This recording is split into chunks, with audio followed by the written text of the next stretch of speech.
Hey guys, this is Rose Ramandi from Perfected by Blood Ministries. I just wanted to tell you that I'm really excited, super excited for the upcoming conference that we have on the Book of Revelation.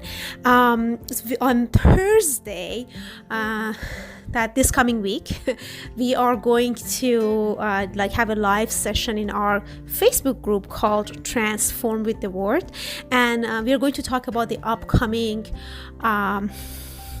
basically conference that is going to be about the Book of Revelation. It's really exciting. The Book of Revelation is one of my favorite books, and I love to study this book because every time you just dive into it and study the Book of Revelation, it gets so much, it starts opening up, and you fall in love with Jesus all over again. Actually, I was talking to my brother yesterday, and every time I have a chance, I talk to him about Jesus and things like that. And he's going through some hard time in his life, and he was asking me to pray for him, and I said, yeah, for sure. I've always been praying, and we started chatting, and then he said, well, what if it doesn't happen? So it's interesting because when he told me, okay, now you're praying for this to happen in my life, and my whole family, my 2 kids' life, and everything is it's depending on this prayer, and needs to happen. But what if it doesn't happen? I laughed a little, and I said, why do you think that God will say that it doesn't happen? What is the reason? And he paused for a couple of minutes, and I said, so you have a son, and if your son wants $50 to go buy this book, or he wants some money or something from you so that he can be successful in his life, are you not going to give it to him? And he said, yes, of course, because as long as I know what he's asking is toward his own benefit and not toward his failure, of course I'm gonna say yes, because this is all I want for my kids and my children. I want them to be successful. I want them to be somebody and to do something in the world. And I said, okay, so this is what you think, and this is your heart. But what if that your son thinks, I want this, but what if my father doesn't give me, right? So why do you think, if he starts thinking this way, why do you think that he's thinking this way? Because you want to give him everything you have, but somehow he's thinking that. So what is the reason, right? So, and he paused for a minute, and he started thinking, and he said, well, it could be many reasons, but probably one of the main reasons is he doesn't know what I really want for him, and that's why maybe he's thinking this way. And I said, yeah, exactly, this is our story with God. So when you don't know what he wants for you, and when you don't know his will for your life, you will never have the boldness to approach him and ask him. You will always think about, oh, okay, so what if he doesn't give me? And I told him, just think about it. Don't you want, as a father, that your son to know what you really want for him? And he said, yeah, absolutely. I want him to know me. I want him to know what I want for him. I want him to know that I do everything for him according to my power. I said, exactly. So this is our story with God. And he said, I believe in God. And I'm like, yeah, I understand that. And we all believe in God. But the story of us with God is not just believing in him. It's coming into realization that if he's your father, he's somebody to you. Who is this person to you? What does he want for you? What is your heart? What is his heart for you? And the moment you know what the father wants for you, then that's when you can have that boldness of knowing that when you ask him, it will happen. So, and I said, well, that's why now I'm praying for you in this situation. I don't think, what if it doesn't happen? So he paused for a moment, and I said, this is this is the whole story, because eventually God wants to come into our lives and he wants to make a change in our lives. But if I'm sitting there and I'm thinking that God doesn't want this, then either I'm not going to ask him, or I'm not going to be bold in asking him. And then I will always worry about it in my life, not knowing that the Father actually wants that for me. And I said, well, I want to ask you a question. And if, when it comes to God,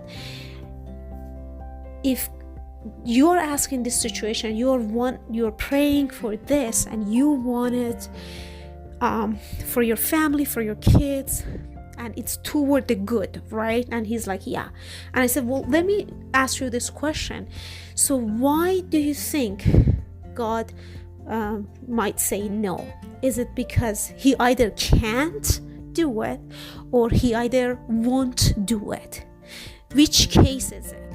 And then he paused and he says, well, obviously it's not he can't, he's God and he's all powerful, so he can. So, and then I said, well, so there's only one question. Does he want it to do it? Will he do it? Is this his will to do it? And he paused for a moment, and I said, yeah, this is where that the relationship comes to the picture. And Jesus came and says, you know what? You see me, you see the Father. And he pictured for us this God that we know what is the will of God. Like for example, I myself as a Christian, I'm going around, I'm meeting all these Christians, and most of the time we don't know what the will of God is, and we are waiting and waiting and waiting for the will of God to be revealed to us, while Jesus came all this time. This is the will of God. I came to manifest the will of God. I came to show the will of God. I am the will of God. So we can never say we don't know the will of God. We know the will of God. So I understand it must be some details in our lives that we are waiting for God to reveal his will and all this stuff, and that could even get twisted, but we know the will of God. We have to start from this position, we have to start, guys, from this place that I know the will of God. And that's why when I approach him, Jesus says in the prayer that before you pray to your Father, he already knows what you want. So don't be like hypocrites and asking over and over and repeating because you think that your Father is going to hear you because you repeated or you kept asking.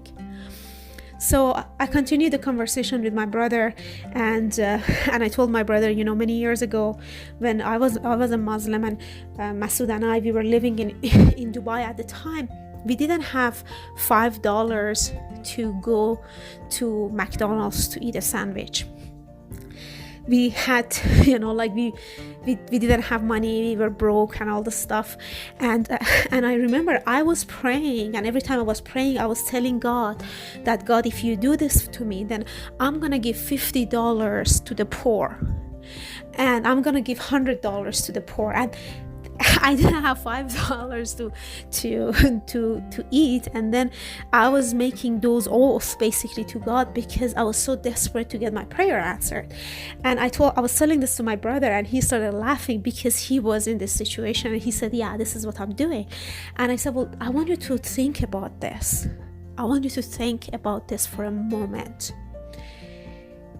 Are you going to twist the arm of God so that he can have pity on you to do something for you?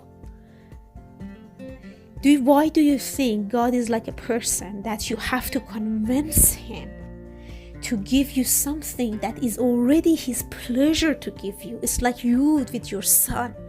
I want you to think about it, that it is his good pleasure to give you what you need so you can be somebody in this world. You can do something for good for the world. so and he was so touched, and we just had a great conversation. And if God puts in your heart, please continue to pray for him and his family to come to that understanding of who Jesus is. But in today's podcast, I want to say, guys, that